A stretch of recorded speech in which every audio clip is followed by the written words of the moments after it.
तो कहानी के शुरू में हमें पहाड़ों के दरमियान बनी एक सुनसान सड़क दिखाई जाती है, जिस पर नेथन नाम का एक आदमी पड़ा था। उसके सामने एक क्रैश हुई कार भी पड़ी थी, जिसे देखकर उसे एहसास हुआ कि उसका एक्सीडेंट हुआ था। लेकिन हैरानी की बात ये थी कि चोट के नाम पर उसके जिस्म पर एक खराश भी नहीं थी। एकदम से उसके सामने एक डेनियल नाम का आदमी आया, जिसके बाइक से टकरा कर ही उसका एक्सीडेंट हुआ था।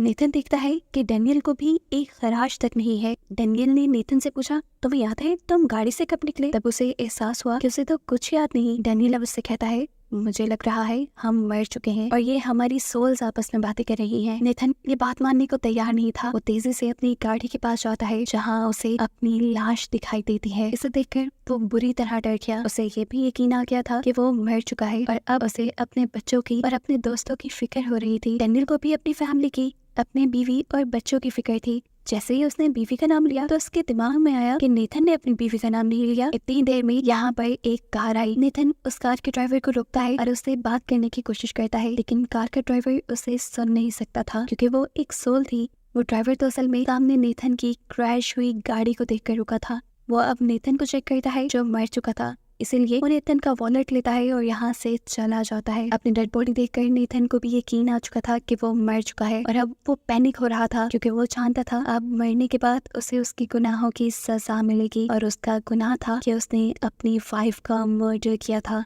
इससे पहले कि वो कुछ और बोल पाता, एकदम से डेनियल को कुछ म्यूजिक की आवाजें आने लगी। पीछे मुड़कर उसने देखा तो वहाँ एक सफेद दरवाजा खुल चुका था और इनके ऊपर अब बर्फबारी भी हो रही थी। डेनियल को तो उस दरवाजे से निकलने वाली म्यूजिक की आवाज आ रही थी, लेकिन हमें पता चला कि नेथन को ऐसी कोई आवाज सुनाई नहीं दे रही। अब ये लोग यही बातें कर रहे थे कि एकदम से उनके पीछे एक लाल रंग का दरवाजा खुला, जिसके अंदर से चीखने और चिल्लाने की आवाजें आ रही थी और ये आवाजें सिर्फ नेथन सुन पा रहा था।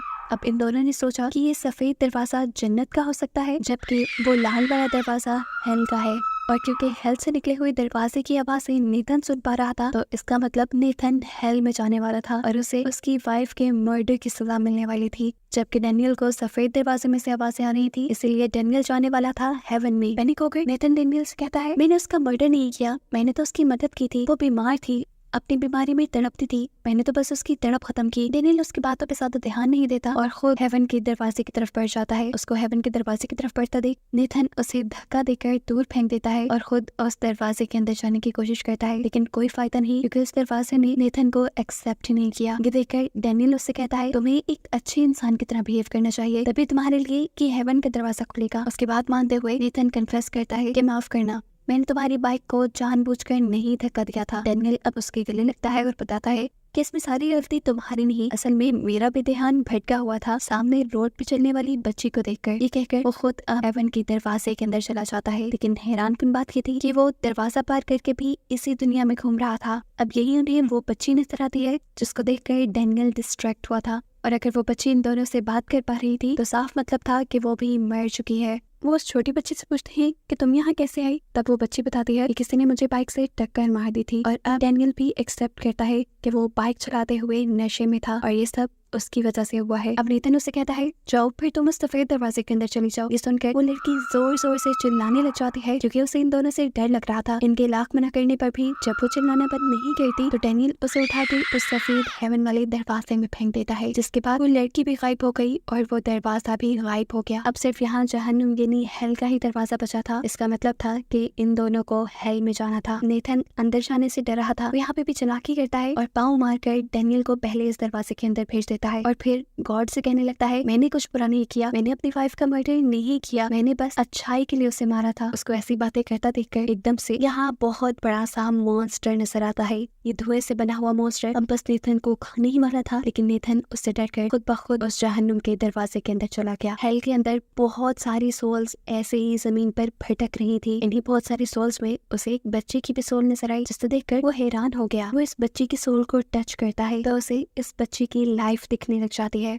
इस बच्ची को असल में दुनिया के अंदर कुछ खौफनाक चीजें नजर आती थी, जिससे वो हमेशा डरती थी। उसकी मॉम को लगता था कि वो बच्ची बीमार है, वो उसका इलाज करवाना चाहती थी, जबकि उसके डैड को लगता था कि वो बच्ची उनके लिए खतरा है, इसलिए वो दोनों हर वक्त लड़ते रहते थे। अभी भी उसके मॉम डैड बहस कर रहे थे। उनको इग्नोर करते हुए वो किचन में जाती है और ब्रेड पर जैम लगाना शुरू कर देती है, वो भी बहुत ही अजीब तरीके से। उसे चाकू चलाते हुए बहुत ही मजा आ रहा था। इस सब के बाद हम उस बच्ची को उसकी थेरेपिस्ट के पास देखते हैं। थेरेपिस्ट को उस बच्ची ने बताया कि मुझे अपनी बहन को तंग करना, उसे पेंसिल चुभाना बहुत अच्छा लगता है, साथ ही साथ चाकू से खेलना भी, और उसे अपने माँ बाप को तंग करना भी पसंद है। वो बताती है कि मैं अपने मॉम डैड को चोट पे पहुंचाना चाहती हूँ। अगले सीन में हमें इस बच्ची को डाइनिंग टेबल पर बैठा दिखाया जाता है। वो जोर जोर से नाश्ते के लिए चिल्ला रही थी, लेकिन कोई भी उसकी आवाज सुनकर नहीं आया। फिर वो खुद उठकर चली गई और जब वो वापस आई तो उसके हाथ में सीरियल का एक बॉल था और साथ ही उसके कपड़ों पर खून के निशान भी लगे थे। कैमरा जब जमीन पे फोकस किया जाता है तो हमें देखने को मिला वहाँ जमीन पर इस बच्ची के पेरेंट्स की लाश थी। मतलब इस बच्ची ने अपने पेरेंट्स को मार डाला। वहाँ मार कर ये बच्ची चेक करती है कि क्या उसके माँ बाप सच में मर गए, और जब उसे ये यकीन आ जाता है तो वो अपनी मॉम की गाल पे गुड बाय किस करती है और फिर दोबारा से अपना जैम सैंडविच बनाकर अपनी बेसमेंट में चली जाती है, जहाँ उसका एक दोस्त रहा करता था। उसका ये दोस्त दिखने में काफी डरावना था। उसका नाम टॉनी था। ये कोई अजीब सी क्रिएचर थी।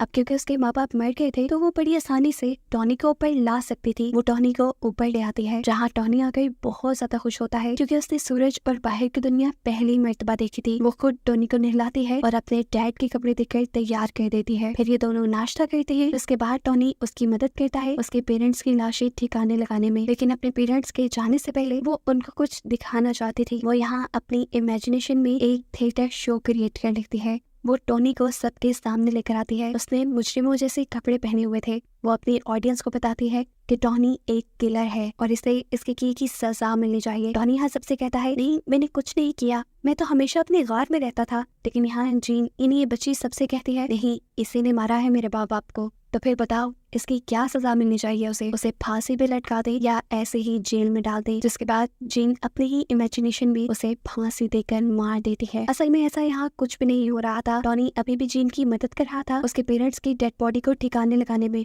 जबकि जीन बेड के ऊपर चढ़कर खेल रही थी, जिस बेड के नीचे उसकी मोम की डेड बॉडी थी। इसके बाद टॉनी शीशे के पास खड़ा होता है तो पता चलता है कि वो तो अपने आप को शीशे में देख नहीं पा रहा था। साफ मतलब था कि टॉनी सिर्फ जीन की इमेजिनेशन में था, वो सच में एक्सिस्ट नहीं करता था। और इससे हमें ये भी अंदाजा हो गया कि जीन ने खुद अपने मॉम डैड को मारा है और इल्जाम वो बार बार टॉनी पर लगाती है। अगले दिन टॉनी और जीन बैठकर जब नाश्ता कर रहे थे तभी दरवाजे पे नॉक हुई। जीन चेक करने के लिए गई तो वहाँ एक पोस्टमैन था जिसे डिलीवरी देने के लिए किसी बड़े आदमी की जरूरत थी। वो पूरे घर में शोर मचाती है, टॉनी टॉनी, लेकिन टॉनी उसे कहीं नहीं मिलता। आखिर वो डिलीवरी मैन ही चला जाता है। इस डिलीवरी मैन के जाने के बाद उसे टॉनी मिल भी गया उसी कमरे में जिस कमरे में उसने अपने पेरेंट्स की डेड बॉडी को छुपाया था। वहां जाकर उसने देखा कि टॉनी उसके पेरेंट्स की डेड बॉडी खा रहा है। इसके बाद अगले सीन में हमें जीन के खिलौनों को जलता हुआ दिखाया जाता है, जो भी जीन नहीं जलाए होंगे। इसके बाद वो अपनी बहन के पास गई और उसने अपनी बहन से कहा, चलो टॉनी को भूख लगी है। वो अपनी छोटी बहन को लेकर किचन में चली गई और उसे ओवन में बिठाकर उसने ओवन जला दिया। जिसके बाद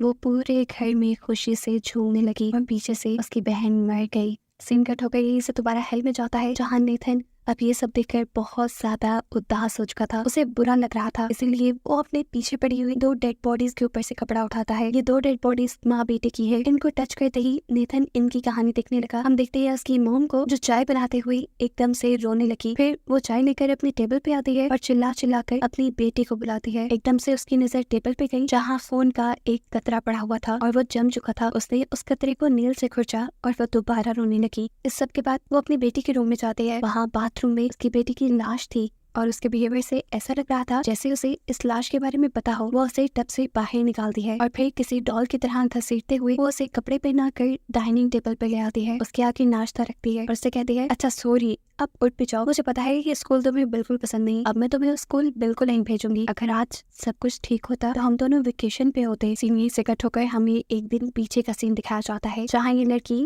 वॉशरूम में नहा रही थी। उसके मॉम से आकर कहती है, जल्दी तैयार हो जाओ, रोज रोज स्कूल के लिए लेट नहीं हो सकते। लड़की भी तैयार होकर डाइनिंग टेबल पर आ जाती है और मॉम से कहती है, मॉम मुझे स्कूल नहीं जाना, मुझे वो स्कूल बिल्कुल पसंद नहीं, वहाँ पर सब मुझे बुली करते हैं। टेबल पर बैठे हुए उसके हाथ में एक चाकू था जो गलती से उसकी फिंगर पर लग गया और खून उसने टेबल पे लगा दिया। यही जमा हुआ खून तो पिछले सीन में उसकी मॉम ने टेबल से उतारा था। खैर, यहाँ हमें दिखाया जाता है कि वो दोनों दोबारा बहस कर रही है। उसकी बेटी स्कूल नहीं जाना चाहती, जबकि वो अपनी बेटी से कहती है अरे कुछ नहीं होता, नया स्कूल है, दोस्त बनाने में वक्त लगता है। लेकिन उसकी बेटी स्कूल छोड़ना चाहती थी। सीन्स अब दोबारा प्रेजेंट में आए, जहाँ उसकी मॉम ने उसे व्हील चेयर पर बिठाया और उसे कहा चलो आज हम वेकेशंस पे जा रहे हैं। वो उसे लेकर बाहर जाने ही वाली थी कि अचानक उसका मोबाइल बजने लगा और फिर दरवाजे पे भी नॉक हुआ। उसने दरवाजा खोला तो हैरानकुन बात ये थी कि दरवाजे के सामने एक वॉल थी। थोड़ी देर में उसे होश आया और उसे पता चला ये एक वॉल नहीं है, बल्कि उसके सामने उसकी नेबर खड़ी है जो उसे होश में लाने की कोशिश कर रही थी। घबरा कर अब वो अपनी नेबर को जवाब देती है असल में हम वेकेशन पे जा रहे हैं। नेबर को उसका ये बिहेवियर काफी अजीब लग रहा था, इसीलिए नेबर उसे जबरदस्ती साइड करते हुए घर के अंदर आ जाती है, जहाँ उसे उसकी बेटी की डेड बॉडी दिखी।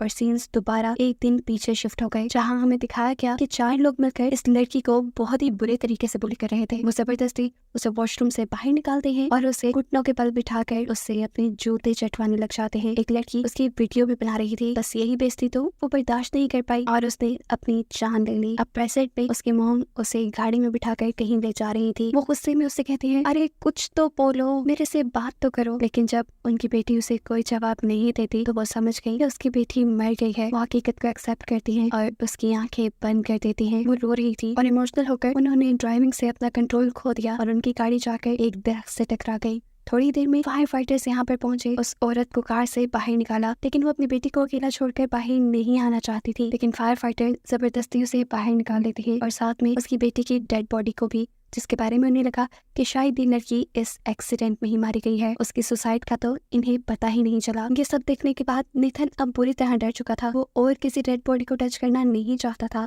इसीलिए वो पीछे हो गया।